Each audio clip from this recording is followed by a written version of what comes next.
Dzień dobry, witam wszystkich bardzo serdecznie. Liczymy na to, że jeszcze ktoś tu do nas przyjdzie, żeby posłuchać, co mamy do przekazania. Natomiast myślę, że nie ma co tracić czasu, tak? Zaczynajmy w takim razie. Szanowni Państwo, taryfy dynamiczne. Co o nich już wiemy, czego nie, czego się możemy spodziewać. Powiedziałbym w ten sposób. Wiemy, że miały wejść i weszły. Niestety wiemy również, że tak naprawdę zakłady energetyczne absolutnie nie są gotowe na dzień dzisiejszy na to, aby zapewnić usługi dostarczania energii w sposób dynamiczny. Trwa taka bardzo prężna wymiana liczników na liczniki inteligentne, na liczniki zdalnego odczytu. Natomiast ta cała akcja zakończy się w Polsce prawdopodobnie dopiero w 2030 roku. Wtedy też wszystkie gospodarstwa domowe, wszystkie lokale mieszkalne, firmowe będą miały właśnie już te liczniki wymienione i będzie można wtedy mówić o tym, że faktycznie te taryfy dynamiczne jako tako będzie można wszędzie sobie zamówić, tak, i wszędzie z nich korzystać. Natomiast na dzień dzisiejszy, tam gdzie licznik już jest wymieniony, oczywiście można wystąpić do zakładu z wnioskiem o zmianę taryfy gwarantowanej na taryfę dynamiczną. Niemniej jednak trzeba mieć na uwadze to, z czym to się będzie wiązało. Taryfa dynamiczna to jest taka taryfa, w której nie ma gwarantowanej ceny. Jest to cena wzięta typowo z giełdy. I teraz, no jeżeli ktoś potrafi samodzielnie, czyli powiedzmy w taki sposób analogowy bym to nazwał, korzystać z energii, czyli wie, że na przykład zakładając, że ta cena energii będzie niska wtedy, kiedy świeci słońce, kiedy wieje wiatr, kiedy tej energii jest dużo na rynku, no to wtedy sobie pierze, gotuje, prasuje i tak dalej w ciągu dnia i jak najbardziej jest to uzasadnione, bo wtedy na ogół ta cena będzie niska. W godzinach szczytu ta cena będzie wysoka. Prawdopodobnie z czasem, również w okresie nocnym, czy tak teraz w taryfach gwarantowanych było tanio, tak w taryfach dynamicznych będzie drogo, bo będzie mało energii ze źródeł odnawialnych. Dlatego też do tego typu rozwiązań najlepszą możliwą kwestią jest posiadanie instalacji fotowoltaicznej z magazynem energii.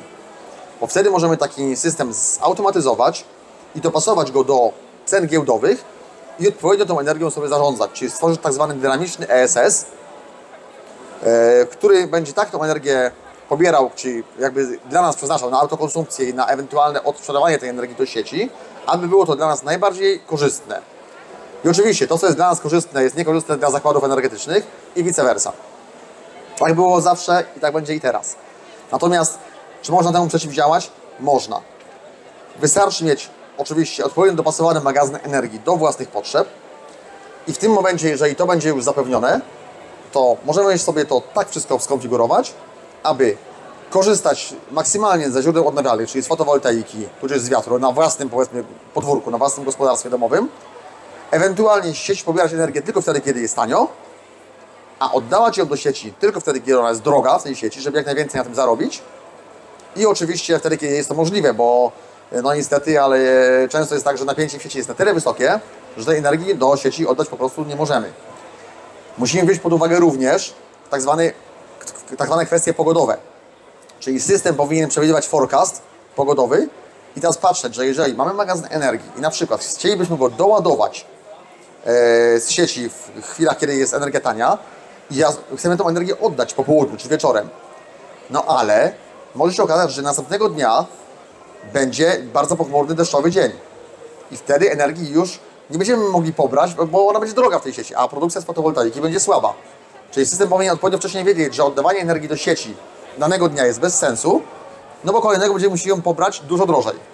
I to jest właśnie ta automatyzacja, to AI i tak dalej. Ja może wrócę do tematu jeszcze później, a teraz oddam na chwilkę głos Marcinowi, żeby też coś mógł Państwu na ten temat powiedzieć. A więc tak, witam wszystkich gorąco i serdecznie. Bardzo się cieszę, że znaleźliśmy tutaj wspólnie czas i Państwo i my, żeby się spotkać. Myślę, że całą genezą tego wszystkiego jest kwestia związana z tym, żeby zastanowić się nad tym, czy aby na pewno w tym całym układzie jest nam potrzebna w ogóle sieć i czy my musimy się do niej podpinać. Ponieważ trzeba by było się wykazać bardzo dużym optymizmem, żeby liczyć na to, że staniemy się wspólnie tutaj, powiedzmy, na tych krzesłach tutaj milionerami handlując energią. Tak. Czyli wniosek z tego płynie taki, że najprawdopodobniej może warto wziąć pod uwagę, żeby stać się niezależnym w 100% energetycznie i żeby zbudować swoją własną niezależność, czyli być samemu dla siebie panem w kwestii dostarczania sobie, magazynowania, przetwarzania i korzystania z tej energii, którą sami wy produkujecie u siebie w domach. Każdy z Państwa doskonale wie, że posiadanie własnych źródeł energii jest niczym innym jak posiadaniem swego rodzaju wolności. I o ile energia dostarczana przez zakłady energetyczne pozwala nam się cieszyć nią, to o tyle również są naliczane rachunki i każą też nam za to płacić. Jeżeli ktoś z Państwa jest właścicielem domu jednorodzinnego, to najprawdopodobniej posiada trochę działki, ma kawałek tego dachu i jest pewnie możliwość, żeby zainstalować u siebie fotowoltaikę. Okazuje się, że po założeniu fotowoltaiki jesteśmy już o krok bliżej od tego, żeby stać się niezależnymi. Jedynie jeszcze należałoby tą energię zacząć magazynować. Jedno z podstawowych pytań jest takie: jaką Państwo macie produkcję, czyli ile tych paneli macie, ile one są w stanie wyprodukować Wam w ciągu doby, w jakim okresie, czyli czy mówimy o sezonie letnim, jesiennym, zimowym, czy wiosennym. Kolejna kwestia jest taka, jak duży do tego dobrać magazyn. Z tego względu, że to są wszystko takie elementy, które pozwalają później Państwu cieszyć się bardziej lub mniej tą własną energią. Czy jest to możliwe? Myślę, że na tej scenie są dwie osoby takie, które mogą powiedzieć Państwu, że tak, z całą pewnością jest to możliwe, żeby samemu sobie prąd produkować. I z drugiej strony też również te dwie osoby mogą Państwu powiedzieć, że poza kwestią produkcji jesteśmy również w stanie ten prąd magazynować. Ponadto przez cały czas widzimy i obserwujemy, że nie tylko w energetyce myślą nad dynamicznymi taryfami, tak samo my również myślimy, jakby tutaj dynamicznie na własny rachunek przetwarzać sobie ten prąd. Dzięki wielu latom doświadczeń, ponieważ można powiedzieć, że macie przed sobą na scenie prekursorów tematu off-gridu, z tego względu, że i Piotr, i ja łącznie razem, jakbyśmy dodali nasze lata, to jesteśmy pełnoletni. Tak, zdecydowanie. Tak. Co za tym idzie?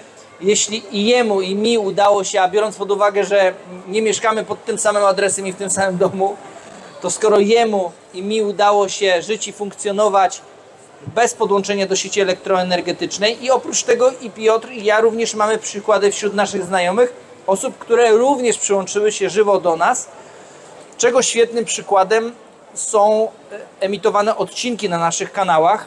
U Piotra, czyli Eko Niezależny, Tak jest. i na moim kanale, na kanale Dobry Projekt. Tam znajdziecie mnóstwo inspiracji, mnóstwo ciekawych informacji na temat, których warto się zatrzymać, pokłonić, po to, żeby zastanowić się nad kwestią budowania swojej własnej niezależności. Oboje przeszliśmy, uważam, że bardzo ciekawą i burzliwą drogę. Od zera do milionera. Dokładnie tak. Znaczy, szereg testów, szereg wyzwań, prawda? No po prostu my też cały czas eksperymentujemy. I to jest to, że prowadzimy badania, uczymy się i wyciągamy wnioski z tego, co nam się udało osiągnąć. Także myślę, że wszelkie pytania z Państwa strony są bardzo mile widziane. To oczywiście może jakoś pod koniec, jak będziemy, prawda? Ale jeżeli coś się nasunie w trakcie, to postarajcie się to zapamiętać i potem właśnie zapytacie, my chętnie odpowiemy. Bo no to jest taka nasza droga, którą sobie chyba wyznaczyliśmy, prawda? Czyli właśnie edukacja, pokazywanie możliwości, prezentowanie tych wszystkich rozwiązań. No i oczywiście zawsze chętnie się spotykamy na żywo i dyskutujemy, wymieniamy te doświadczenia. Nie ma nic bardziej budującego, jak oglądanie własnej instalacji, własnego magazynu, który przez cały czas może się rozwijać. Ostatnimi czasy udało nam się też również wprowadzić, ja tutaj będę mówił o kwestii trackera, czyli możliwość na niewielkiej przestrzeni, jeżeli nawet ktoś z Państwa ma niewielką działkę, to jest w stanie zamontować sobie tracker, który jest w stanie Państwu zbierać tą energię od samego rana do wieczora.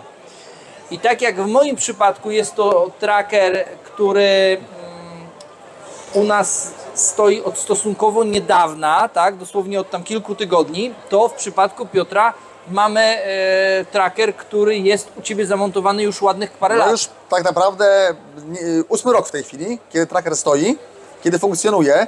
Ja chciałbym zauważyć jeszcze jedną ciekawą rzecz. O trackerach się mówiło do tej pory, że to nie ma sensu, że to jest drogie. Jak o wszystkim zresztą, prawda? Ale to w ogóle to tyle energii pochłania, że cała energia, która jest wyprodukowana z tej fotowoltaiki, to napęd tego trackera ją pochłonie. I z taką propagandą mieliśmy do czynienia przez wiele, wiele lat. Ale jakbyśmy się cofnęli pamięcią, Marcin, te 7, 8, 10 lat temu, to fotowoltaika, mało kto o tym słyszał, a jak już ktoś założył, to był uważany za wariata. Bo to się nie opłacało. Tak.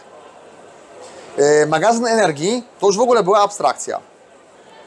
A zobaczcie Państwo, co się stało z fotowoltaiką, jaki obecnie jest trend w stosunku magazynów energii.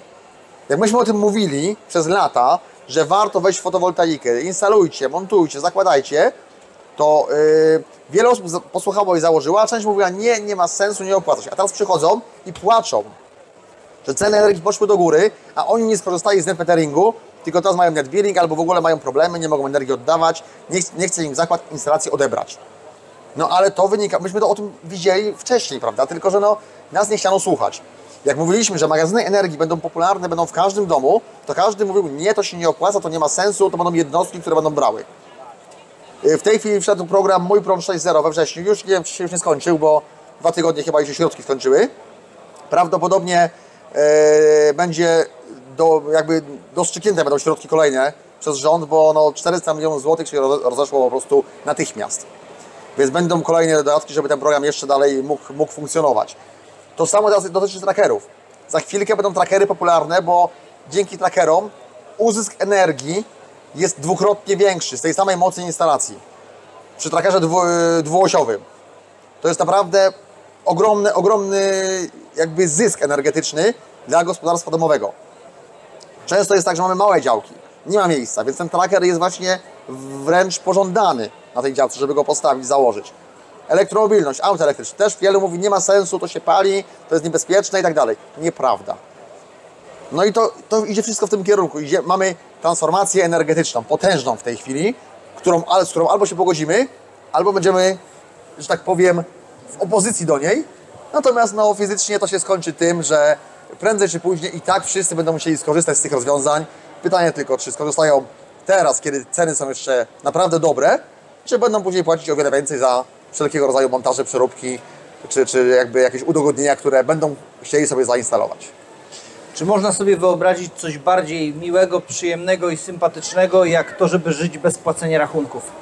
Przed każdym z odcinków startuję i zaczynam mówiąc, że cześć i czołem, witam Was gorąco i serdecznie na kanale Dobry Projekt. Na naszym kanale zajmujemy się promowaniem i propagowaniem off-gridu i promowaniem tych wszystkich przestrzeni, rzeczy, płaszczyzn, tak, które pozwalają nam żyć bez płacenia rachunków i wielokrotnie, praktycznie pokazujemy, że jest to możliwe. Jeśli nam się coś takiego udało, to uważam, że każdemu z Państwa również. Ktoś odpowiada, no pewnie przecież wiadomo, że jakby sobie kupić cały cały wagon węgla, no to wtedy też również mamy za darmo ogrzewanie, tak, no bo możemy tam 5 lat czy 10 spalać ten węgiel, no i też nie będziemy płacić rachunków, poza tym, że trzeba było go kupić. Tylko jest jedna ogromna i wielka różnica pomiędzy inwestycją w zakup tego wagonu węgla, a zakupem instalacji. Dlaczego? Czy uważasz, czy obawiasz się, że te Twoje panele się skończą? Bo ja też słyszałem taką opinię odnośnie tego i mi się zawsze tak trochę śmiać chce z tego względu, że wiem i zdaję sobie sprawę z tego, że nie ma głupich pytań, mogą być co najwyżej głupie odpowiedzi. Natomiast jeżeli ktoś z Państwa miał kiedykolwiek kontakt, założył sobie panel, to o ile on nie zostanie zniszczony czyli typowo nie rzucimy w niego cegłówką. Chociaż nawet jakbyśmy rzucili w niego cegłówką, to i tak gwarantuję, że w wielu przypadkach on nadal będzie działał. Nadal będzie działał, dokładnie. Tak, także nawet pomimo tego, że jest zbite to szkło, to i tak, oczywiście o wiele gorzej, ale on nadal najprawdopodobniej może się okazać, że on będzie działał. Możecie być spokojni. Założenie instalacji fotowoltaicznej będzie dla Państwa swego rodzaju taką kamizelką ratunkową i taką przyszłą emeryturą, albo jednym z elementów emerytury, gdzie będziecie mogli sobie spokojnie, powiedzmy, czekać na te swoje przyszłe lata, ponieważ ona będzie działała. Jedyne, czego nie wiemy, życzmy sobie, żeby cały świat i wszystko się wokół nas zmieniało i żeby wymyślano lepsze sposoby na pozyskiwanie energii, ale to, co założycie sobie dzisiaj, uważam, że jeśli powiem Państwu i Piotr to potwierdzi, że ta instalacja za 10, za 20, za 30, za 50 lat, jeśli macie w planach tyle żyć, 70, 80, za 100 lat, ona będzie działała. Nie wiem, czy się ze mną zgodzisz, w razie czego dementuj. Tak. Znaczy ja powiem w ten sposób. Taki artykuł, i to już nie jeden widziałem, czytałem nawet. Naukowcy są zdumieni. Nie wierzyli, a jednak to się wydarzyło. I tak naprawdę pierwotnie było zakładane, że panele fotowoltaiczne to ten okres 20-25 lat i one się skończą. Jak pokazuje historia i teraźniejszość, są instalacje, które są już na świecie dużo ponad 25 lat. Takim pięknym przykładem jest instalacja w Wielkiej Brytanii, która już skończyła 50 lat i dalej działa ze sprawnością ponad 80%. O czym to świadczy? Że to się wcale tak szybko nie starzeje, jak można było zakładać. Już w tej chwili widziałem wielu producentów, którzy dają gwarancję na panele fotowoltaiczne na poziomie 40 lat. Gwarancję na liniowy spadek mocy, a to nie jest koniec. Oni doskonale wiedzą, że te 40 lat bez najmniejszego problemu te panele będą produkować i to z wysoką sprawnością. Inaczej nie dawali takiej gwarancji, bo by sobie strzelili w kolano po prostu. Więc to naprawdę nie jest tak, że montaż tych paneli po prostu, że one się skończą. One będą troszeczkę słabiej działały, oczywiście, bo krzem się wypala. Ale to są niewielkie różnice. Ja mogę powiedzieć na własnym przykładzie. Instalacja, która pracuje 8 rok. Naprawdę nie widzę różnicy w produkcji w stosunku do tego, jak ona była nowa, a jak jest dzisiaj. Takie same moce osiągam z tej instalacji, jak osiągałem na samym początku. Ona jest oczywiście na trackerze, więc ile bym nie chciał produkować, oczywiście mam magazyn energii, więc bardziej jestem ograniczony mocą falowników niż mocą produkcyjną samych paneli.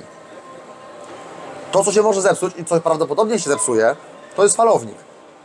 Bo to jest urządzenie, które energię przetwarza, gdzie mamy jakąś elektronikę i choćby kondensatory po prostu, one wyschną, one będą do wymiany. To są elementy, które po prostu mogą ulec awarii, usterce po 15-20 latach. Ale stosunek kosztów falownika do całej instalacji, do całej inwestycji, to jest bardzo niewielki. Bo taki falownik może kosztować kilka tysięcy złotych. A instalacja kosztuje kilkadziesiąt tysięcy, powiedzmy, prawda? Więc raz na 20 lat wydać kilka tysięcy złotych na nowy falownik, myślę, że nie jest to problem. Natomiast no, panele stoją, dawno na siebie zarobią, to się zdąży zamortyzować, zwrócić i będzie przynosiło korzyści, to będzie faktycznie energia za darmo. Więc warto na to patrzeć pod tym kątem. I teraz to samo dotyczy magazynów energii. Prędzej elektronika, która jest w tych akumulatorach, te BMS-y, te wszystkie jednostki zarządzające, one się skończą i uszkodzą, niż same ogniwa stracą parametry. Ja spokojnie mogę założyć, że 20-25 lat dzisiaj akumulator LiFePO4 wytrzyma. A myślę, że dłużej. Natomiast no, czas pokaże. Technologia LiFePO4 jest znana nie od dzisiaj, tylko też już od kilku dekad. Dzisiaj dopiero, że tak powiem, wchodzi pod strzechy, bo po prostu no, jest na tyle przystępna cenowo, że można w nią inwestować. I myślę, że to jest kolejna dekada, jest przed nami. Są oczywiście inne technologie również, magazynowania energii, one są jeszcze drogie, ale też będą taniały sukcesywnie. I to zapewni nam możliwości magazynowania, potężne możliwości magazynowania i odbierania energii wtedy, kiedy tylko będziemy chcieli, kiedy będziemy mieli na to ochotę. Chciałbym tutaj gorąco i serdecznie zaprosić Państwa na kanał Piotra, z tego względu, że jest on niewątpliwie osobą, która poza prekursorem i poza osobą, która z całego serca i gorąco promuje, propaguje rozwiązania off-gridowe, to jeszcze jest to człowiek ogromnego serca. Z tego względu, że ostatnio przekazał naszym tutaj, mojemu przyjacielowi, przekazał swój magazyn energii, który był magazynem w kwasie i to był żelowy magazyn o pojemności 100 kWh. Także w związku z tym ja mam okazję tutaj teraz przed Państwem podziękować Tobie gorąco i serdecznie w imieniu Adama i w imieniu Michała, z tego względu, że i tutaj mamy też kolejny ukłon w stronę technologii, bo co się okazuje, wyobraźcie sobie, że 20 kilka magazynów, które były przez Ciebie przekazane, one zostały sprawdzone, zbadane, okazało się, że z nich zostało uszkodzonych 6 tylko, czyli tam z 20 chyba 6 bodajże. 36 było tak wszystkich. Z 36 akumulatorów 6 było uszkodzonych i mało z tym pozostałe podczas robienia testu wykazały się 100% sprawnością, czego oboje nie zakładaliśmy w ogóle. Nie, absolutnie. Nie przypuszczaliśmy, że aż w tak dobrym stanie technicznym używane akumulatory magazyn energii w technologii żelowo-kwasowej w żelu okazał się być tak dobry i tak skuteczny. 7 lat pracy tych akumulatorów na pełnym off-gridzie przy różnej głębokości cyklu. Na ogół nie był to bardzo głęboki cykl, bo 20-30%. Czasami był oczywiście głębszy, natomiast to jest 7 lat. Ale to znowu jest to, że to były akumulatory dobrej klasy. Akumulatory marki Victron Energy. To z grubymi płytami. Tam jest ten jeden akumulator, 220 Ah, ważył 65 kg. To sobie możecie Państwo wyobrazić, jaka to jest jednostka. Ciężar niesamowity. Natomiast no to też ta waga tych płyt właśnie powoduje, że ten akumulator jest dobry i że działa. Ja zakładałem, że one mają najwyżej 30% swojej pojemności pierwotnej, prawda? Okazało się, że nie. Także bardzo się cieszę z tego, że Adam tutaj tak z Michałem, że mogą po prostu się dalej tym cieszyć, eksploatować ten magazyn i myślę, że jeszcze spokojnie, kilka ładnych lat będą mogli z niego korzystać i właśnie być na off-gridzie. Także jeszcze raz bardzo chciałem Ci podziękować. I kolejna rzecz jest taka, że oczywiście zapraszam wszystkich tutaj do tego, żebyście odwiedzili kanał. Po pierwsze, jeżeli chcielibyście ten magazyn zobaczyć, to na Piotra kanale spokojnie znajdziecie rok, 2, 3 lata temu były publikowane filmy z tym magazynem. Na dzień dzisiejszy Eko Niezależny, nazwa kanału Eko Niezależny, a drugi kanał, w którym będziecie mogli oglądać historię tego magazynu, to jest kanał, który się nazywa Dobry Projekt. Także już odpowiadamy tutaj na wyzwania. Teraz tak, jeśli chodzi o kwestię, jak dalej wygląda sprawa techniczna w przypadku rozwoju. W przypadku i u Piotra, i na kanale Dobry Projekt, czyli u mnie, również zaczynaliśmy od technologii kwasowej.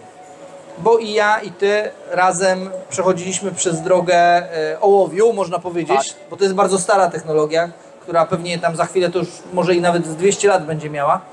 Natomiast tak czy inaczej w tej chwili idziemy w nowe rozwiązania, nową technologię, która umożliwia i daje bardzo, bardzo duże możliwości i nie trzeba tak bardzo magazynu przewymiarowywać, bo w przypadku magazynów kwasowo-ołowiowych z nich się kilka takich... Każdy z Was, jeżeli ma samochód, to wie o tym, że tam w środku wewnątrz jest akumulator, który jest zalany płynnym elektrolitem i to jest, można powiedzieć, że takie ABC podstawowe właśnie magazynowanej energii w technologii kwasowo-ołowiowej. Na dzień dzisiejszy możemy zdjąć z półki magazyny, które mają dużo, dużo większą sprawność, dzięki temu, że w inny sposób ta energia jest tam magazynowana. Czyli po pierwsze, możemy spokojnie zwiększyć produkcję tej energii, później możemy ją dzięki magazynowaniu i przetwarzaniu tej energii w tego typu akumulatorach możemy cieszyć się dużo większymi wartościami w tych samych wartościach, czyli takie masło maślane trochę teraz powiedziałem, natomiast jeżeli wcześniej w kwasie magazyn 100 kWh był nam w stanie, tak jak Piotr przed chwilą powiedział, on go używał na poziomie 20-30%, tak w tej chwili wygląda to w ten sposób, że jeśli mówimy o magazynach LiFe po 4, mamy prawie 1 do 1. Znaczy ja może powiem w ten sposób. To jest kwestia sprawności tych akumulatorów.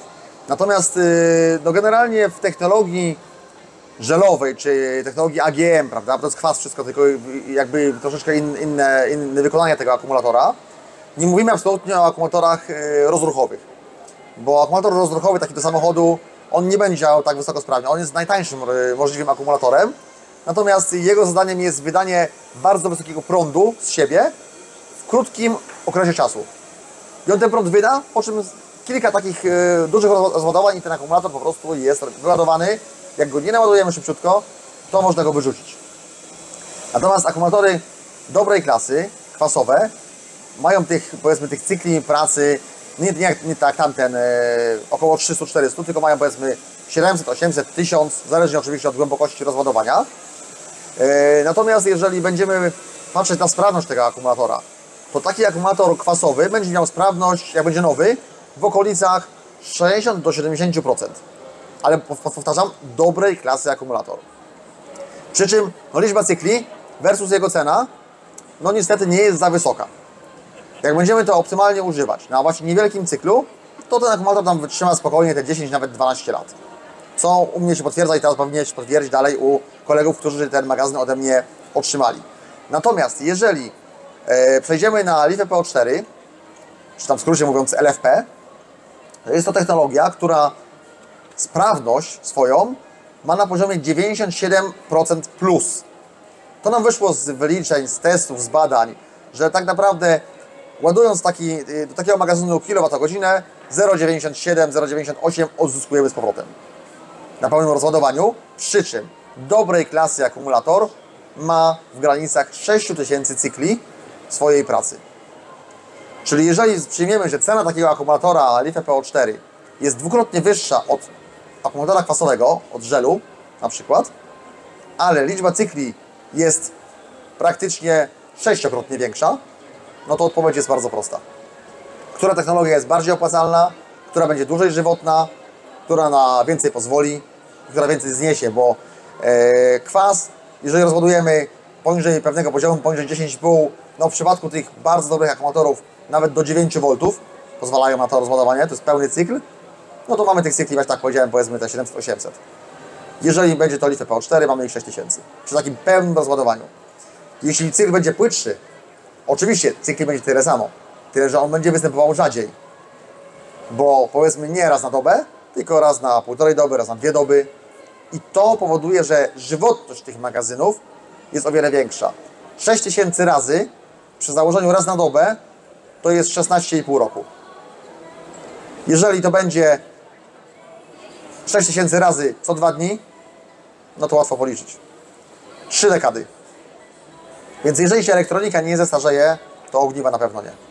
I to pozwoli przeżyć tym akumulatorom. Oczywiście czas pokaże, to zweryfikuje wszystko, ale warto wchodzić w dobre rozwiązania, a nie w jakieś po prostu tanie, które no, są na rynku od pół roku, od roku, od 2. Nie wiemy, co one ze sobą niosą. To, co jest weryfikowalne, co jest na rynku już od dobrych 10, 12, 15 lat, jest weryfikowalne, potwierdzalne i wtedy warto się tym rozwiązaniem po prostu interesować.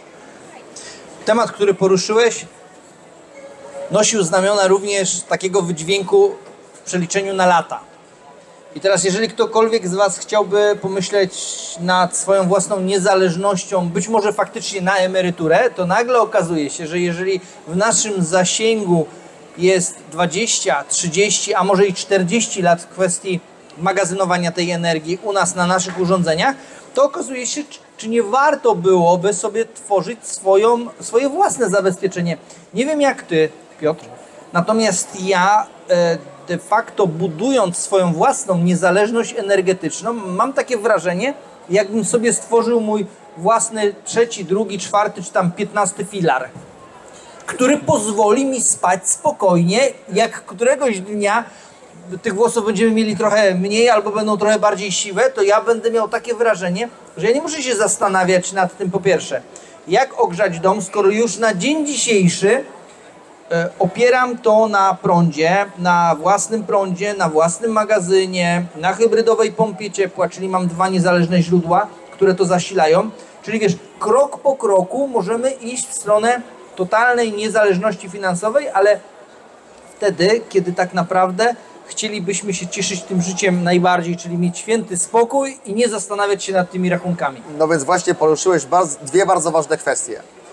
Pierwsza właśnie to jest to, że to jest tak zwana może nie tyle nasza emerytura, co święty spokój na emeryturze, bo dobrze wiemy, że jeżeli będziemy mieli węgiel, jeżeli będziemy mieli jakieś rozwiązania, które wymagają ingerencji, to dzisiaj mało osób, które powiedzmy pracują fizycznie czy zawodowo, realizują się, mają pieniądze, stać ich na to, żeby dane rozwiązanie mieć, prawda? I żeby powiedzmy taki węgiel, no nie ma problemu, to sobie wrzucą węgiel, to sobie tam wrzucą do pieca, do kotła, zasypią go, jak to jest tam jako groszek i tak dalej. Wszystko fajnie. Ale pomyślcie Państwo, czy Wasza kondycja pozwoli Wam na to za 20 czy za 30 lat? Czy Wasze dzieci będą chciały z Wami mieszkać i Wam pomóc? Czy będzie Was stać na emeryturze na to, żeby wynająć kogoś do pomocy? Bo to są problemy, o których dzisiaj się nie mówi i nie myśli. Jeżeli będziecie mieć system niezależny, system autonomiczny, system, który decyduje, który możecie obsłużyć z poziomu komputera, z poziomu kilku kliknięć myszką, to jest to niesamowita wygoda i komfort. Jak on się nawet zużyje, to oczywiście, no będziecie musieli kupić nowy system, ale kupicie go na kolejne znowu 20-30 lat, przyjdzie firma, zainstaluje, skonfiguruje, wyjedzie, koniec, działa. Nie trzeba do niego zaglądać, nie trzeba w niego ingerować, po prostu wszystko funkcjonuje, budynek jest oświetlony, ogrzany, zasilony, co tylko chcecie. I to jest ten bardzo ważny aspekt.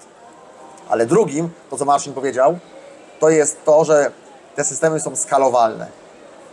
Czyli nikt nie mówi, że musicie dzisiaj wyłożyć $500 000 złotych na inwestycje po to, żeby postawić sobie gigantyczny magazyn energii z wielką fotowoltaiką.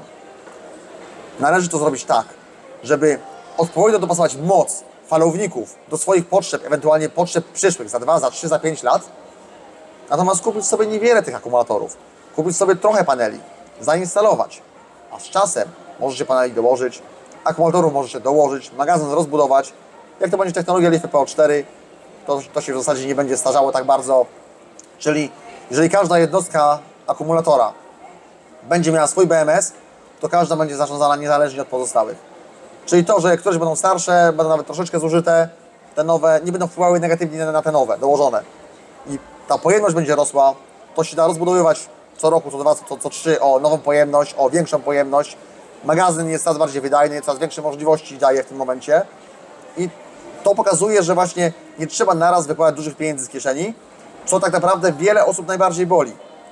Bo mało kiedy sobie zdajemy sprawę z tego, że będąc wpiętym do sieci energetycznej, wydajemy przez całe swoje życie setki tysięcy złotych. Oczywiście nie wszyscy, bo jeżeli przyjmiemy założenie, że ktoś płaci za prąd 100 zł miesięcznie, no to oczywiście, że takich pieniędzy nie wyda. Ale to też oznacza, że jego potrzeby energetyczne są mikroskopijne, wręcz, nie wiem, siedzi po ciemku albo tam no niewiele co z tego prądu korzysta. Natomiast jeżeli mamy takie klasyczne gospodarstwo domowe, gdzie jeszcze są, powiedzmy, rodzina 2+1, 2+2, taki model, prawda, chyba najczęściej spotykany dzisiaj, no to w takim gospodarstwie koszty związane z energią to jest nierzadko dzisiaj 500-700 zł miesięcznie. Ceny prądu idą do góry, będą szły do góry. Dopóki nie będzie w Polsce elektrowni atomowej, a myślę, że to nie wydarzy się w ciągu najbliższej dekady, energia musi drożeć. Niestety. Inflacja jest jaka jest i te wszystkie kwestie związane z rynkiem, że tak powiem, no będą sprawiały, że ceny będą szły do góry. I jeżeli nie będą szły ceny samej energii, jako takiej, czystej, to będą rosły koszty dystrybucji tej energii, koszty obsługi, koszty jakichś stałek, które są wydawane lub dodatkowe opłaty, które w trakcie będą się pojawiały. Jeżeli to wszystko zsumujemy, to się okaże, że tak czy inaczej, ale roczne rachunki na poziomie 8-10 tysięcy to jest taki standard. No to jak policzymy, że to jest 100 tysięcy w ciągu 10 lat dzisiaj, a za 10 lat to nie będzie 100, bo wiadomo, te koszty będą rosły, to może być 150 albo 200. No to się okazuje, że magazyn, który będzie funkcjonował 20 czy 25 lat, zdąży się spokojnie, przynajmniej dwukrotnie zwrócić. Czyli warte jest to rozważenia. Na dzień dzisiejszy coraz łatwiej jest nam żyć i funkcjonować w systemie off-gridowym.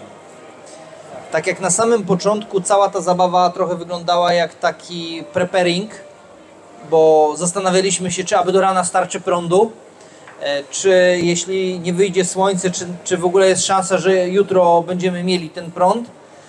Oprócz tego należało i też trzeba było zwrócić uwagę na dodatkowe źródła zasilania po to, żeby ewentualnie te akumulatory stawiać z powrotem na nogi, czyli te magazyny energii. Natomiast na dzień dzisiejszy ja odnoszę takie wrażenie, że to się staje coraz prostsze i że to jest coraz łatwiejsze, że to jest osiągalne, że to jest na wyciągnięcie ręki i że czy będziemy mieli prąd na zasilanie odbiorników w domu, tak jak na samym początku, jeszcze kilka lat temu, można było się nad tym naprawdę poważnie zastanawiać, bo ja za każdym razem z duszą na ramieniu wyglądałem przez okno, czy w końcu to słońce wyjdzie, czy nie. To na tyle na dzień dzisiejszy jest to mega frajda, bo de facto nie zastanawiam się nad tym. Jak gdyby, znaczy przestałem się przejmować i jednocześnie też z bardzo dużym optymizmem patrzę na całą tą sytuację, która u nas się dzieje, z tego względu, że ona trochę przekornie, ale w pewien sposób wprowadza nas jako odbiorców tej energii na nasze własne tory. To znaczy, każdemu z nas państwo w nasze ręce powoli, krok po kroku przekazuje zarządzanie tym swoim własnym prądem. I ja bym poszedł o krok dalej w tym naszym optymizmie, moim, bo z nas dwójki to ja jestem pozytywny i ten taki optymistycznie nastawiony, natomiast tutaj jeżeli coś źle słychać albo ktoś tu psy wiesza, to z reguły Piotr, nie ja. Ja patrzę na to w ten sposób, że czym szybciej będzie nam trudniej, tym szybciej będzie nam później łatwiej. Czyli o ile szybciej sami postawimy na to, żeby generować sobie, produkować, magazynować i przetwarzać ten prąd na własne potrzeby, to o tyle szybciej i łatwiej przejdziemy w tryb po prostu bycia niezależnymi. W byciu podłączonym do energii z sieci, od energetyki, gdzie jest licznik, to jest trochę jak z wolnością, czyli że mamy pełną, niezależną wolność i możemy robić wszystko, co tylko chcemy, ale tylko i wyłącznie w tej hali. Tak, bardzo fajnie to powiedziałeś właśnie. Niezależna wolność, bo ja mam wrażenie, że dzisiaj mamy taką wolność zależną. I to tak by chyba można by to przyrównać, tak, że niby możemy robić wszystko, ale tak niekoniecznie tak jest, prawda? Więc... Wszystko to, co się mieści tutaj w obrębie tej hali. Jesteśmy tak wolni, na ile nam pozwolą i możemy chodzić gdzie chcemy, ale tylko i wyłącznie w tym budynku. I to jest trochę tak, jak jesteśmy gdzieś tam podłączeni pod tą sieć elektroenergetyczną, że oni nam pozwalają robić wszystko, to co się mieści w przesyle, tak? Czyli tyle, na ile mamy podpisanych tych kilowatów tej mocy przyłączeniowych, to tyle możemy robić. Oczywiście wtedy, kiedy oni nam pozwalają na to, żebyśmy mogli to robić, to znaczy nas nie wyłączą z jakiegokolwiek powodu. Kolejna rzecz jest taka, że nawet jeżeli produkujemy tą energię, to my do końca nie wiemy, czy oni od nas ją odbiorą. I kolejna rzecz jest taka jeszcze absurdalna, że jeszcze później dalej nie wiadomo, w jakiej cenie to odbiorą, czy w ogóle odbiorą. Po prostu jak gdyby tych znaków zapytania jest na tyle dużo, że wydaje mi się, że dużo łatwiej i lepiej jest od razu postawić na swoją własną drogę niezależności, czyli drogę off-gridu. Ja dokładnie w ten sam sposób uważam, dlatego że teraz zobaczmy, jak to wygląda w wielu przypadkach. Patrzymy na zegarek, o, godzina 13 wybiła, no to gotujemy, pierzemy, no bo teraz do 15 mamy czas, prawda, bo jest taniej w sieci. A jak się okaże, że ktoś przekroczył 15, nie wiem, mąż się dowie, że żona jeszcze sprzątała o 16:30, no to się czasami bluzgi sypią, bo przecież prąd będzie kosztował. I 2 razy więcej niż między 13 a 15. A teraz mając własną siłownię, tak to nazwijmy, własny magazyn energii, tą pełną niezależność, my się nie musimy ograniczać. Nas nie interesuje, czy to jest 13, czy to jest 15, czy to jest 20. Czy to jest szczyt przedpołudniowy, czy szczyt popołudniowy. Po prostu, kiedy chcemy, wtedy korzystamy. Jedyny warunek to jest tak dobrana instalacja, to jest taka moc systemu i taka pojemność akumulatora, żeby tej energii nam wystarczyło na całą dobę. My znamy swoje przyzwyczajenia. Wiemy mniej więcej, ile energii konsumujemy. Więc jeżeli teraz ktoś chce wykonać sobie instalację, to warto, żeby tą swoją, powiedzmy, chęć skonsultował, te swoje zamiary obecne i ewentualnie przyszłe na te 2-3 lata przedstawił i do tego się dobiera wszystkie możliwe systemy tak, żeby one spełniały wymagania i żeby jeszcze były rozwojowe. Jeżeli teraz będziemy wpięci do sieci energetycznej, to no niestety, ale tak czy inaczej, zobaczcie Państwo, 4-5 lat temu jeszcze nie było takiego problemu, bo fotowoltaika pozwoliła tą energię w większości oddawać. Był ten net metering, prawda? Jakoś nadało się, powiedzmy, mieliśmy ten wirtualny magazyn, gdzie tę energię mogliśmy sobie na tą zimę, powiedzmy, odkładać. Współczynnik 0,8 albo 0,7, zależnie od wielkości instalacji. Tak to działało. Wtedy wszyscy mówili panele na południe, nic więcej. W tej chwili napięcie tak bardzo rośnie w sieci, że w okresie wiosenno, od praktycznie do połowy wiosny do jesieni, to są takie miejsca, gdzie fotowoltaika działa w wybranych dniach. Już nawet nie w wybranych godzinach, tylko w wybranych dniach. Bo od godziny wczesnej porannej do godziny później popołudniowej napięcie jest powyżej 253 V. Falowniki nie pozwalają na to, aby energia była do sieci oddawana. Nasza instalacja wtedy nie działa. W związku z czym co musimy robić? No, brać prąd z sieci. Czytaj, trzeba za niego zapłacić. Jeżeli teraz większość mówi, montujcie panele na wschód i na zachód, bo wtedy będzie inne rozłożenie, inne oddawanie energii. Wcześniej, później nie ma takich wysokich napięć. Jeszcze nie ma. Ale wspomnijcie Państwo moje słowa za 2-3 lata, a może szybciej. Jak się okaże, że już nie od godziny 9 do godziny 17 nie można energii oddawać do sieci, tylko od godziny 6 rano do godziny 19. Bo wszyscy będą robić, nie dość, że jest południe, to będzie jeszcze wschód i zachód. Już widziałem instalacje na północ montowane, bo są miejsca, gdzie ani wschód, ani południe, ani zachód. Tylko północ. Bo to jest jeszcze jedyne miejsce na dachu i jest to taka ilość energii, która jakoś tam wystarcza, jakoś pozwala funkcjonować. To tylko pokazuje, w jakim stanie jest nasza sieć elektroenergetyczna, a niestety lepiej nie będzie. Nie ma pieniędzy na to, żeby ją zmodernizować, a modernizacja sieci elektroenergetycznej w Polsce została oszacowana na 1000 miliardów. Jest to nierealne.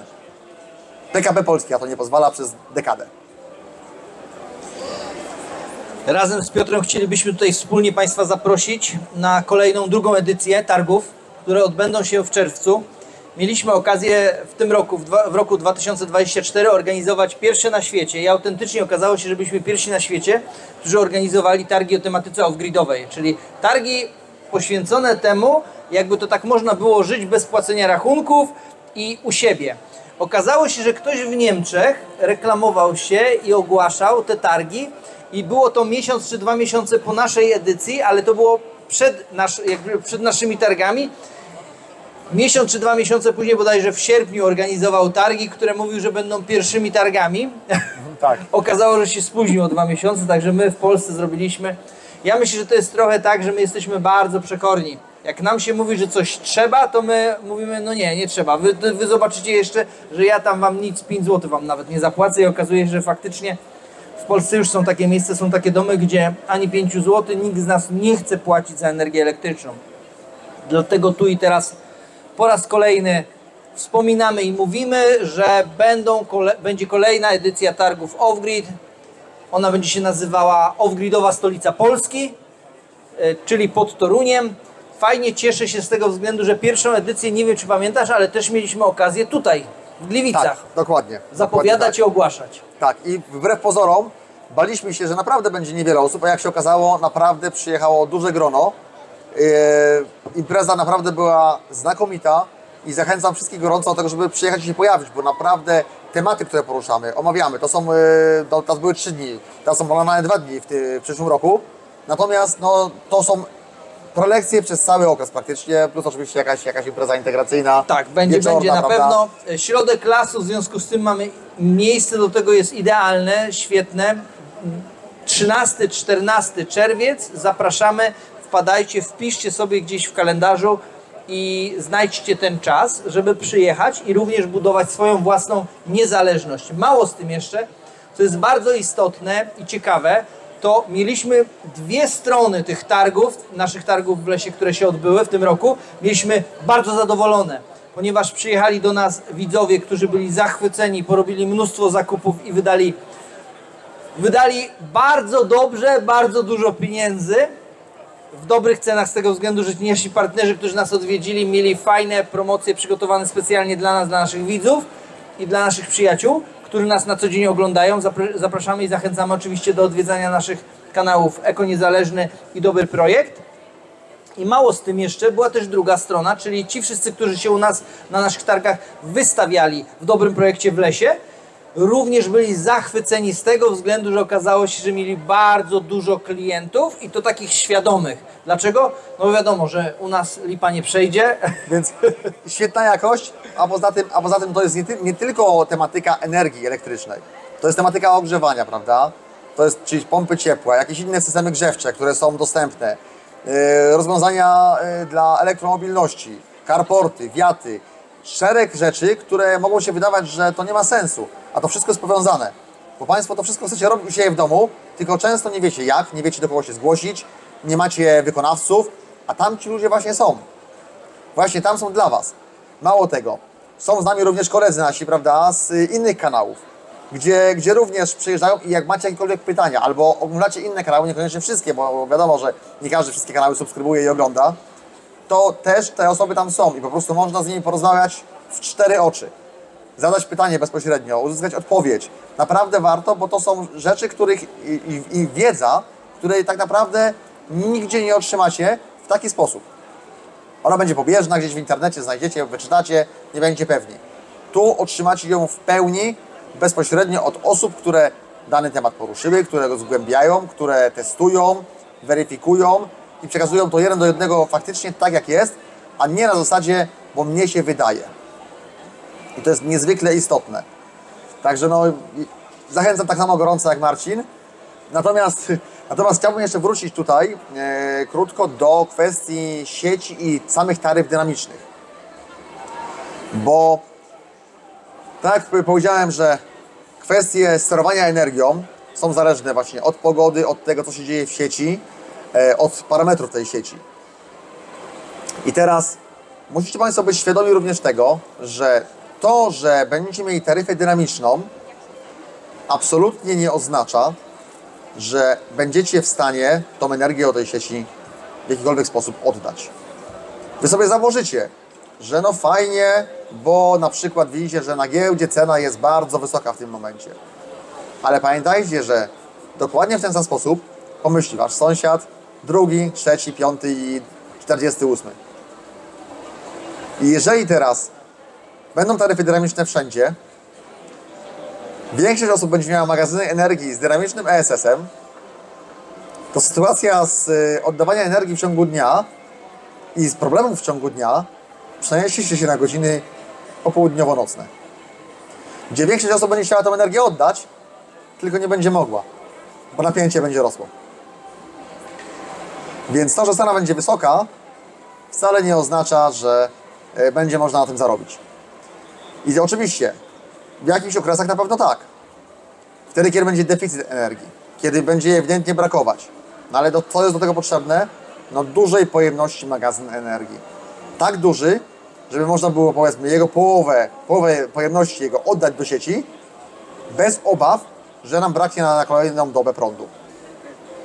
Niezależnie od pogody. I to jest największy plus i największy cel. Więc mówię, to dynamiczne sterowanie jest bardzo istotne, ta analiza danych jest bardzo istotna długookresowo, tak żeby system się uczył również na poprzednich swoich powiedzmy parametrach, czy odebraniu energii, co, kiedy, jak miało miejsce, w jakich warunkach i odpowiednio dopasowywał schemat działania w sposób dynamiczny również. Także na to jakby sugeruję, żeby właśnie mocno zwrócić uwagę. No mówię, dzisiaj będzie fajnie, przez rok, 2, 3 będzie fajnie, wszyscy oddadzą energię, później już nie. Ja widzę, że tutaj Pan zerka na nas w kwestii tego, że jeszcze tak, może jeszcze minutę mamy? Możemy? Tak? Dobrze, super, dziękujemy w takim razie. Jeśli chodzi o kwestię takiego, może na koniec, żeby spuentować tutaj to wszystko, rynek rządzi się jedną z taką starą zasadą, czyli popyt-podaż.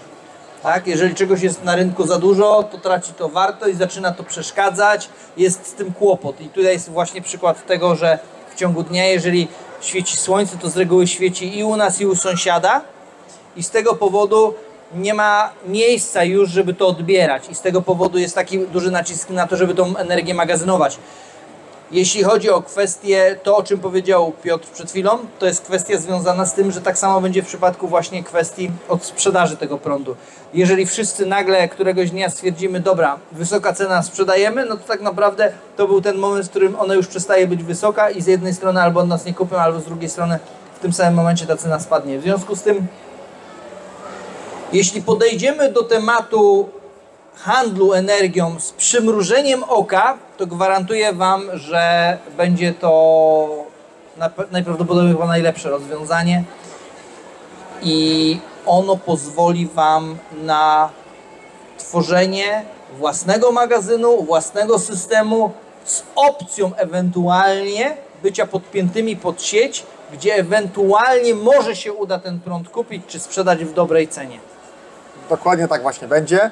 W związku z czym, tak aby tutaj nie przedłużać, jedynym słusznym kierunkiem jest off-grid. Bardzo dziękujemy za poświęcony czas i mam nadzieję, że jutro też również się spotkamy z tego względu, że będziemy razem z Piotrem również zajmowali się edukowaniem i podnoszeniem świadomości, co by jakby to można było robić tak, żeby można było żyć bez płacenia rachunków. Dokładnie tak, serdecznie zapraszamy. Hej! I dziękujemy, cześć.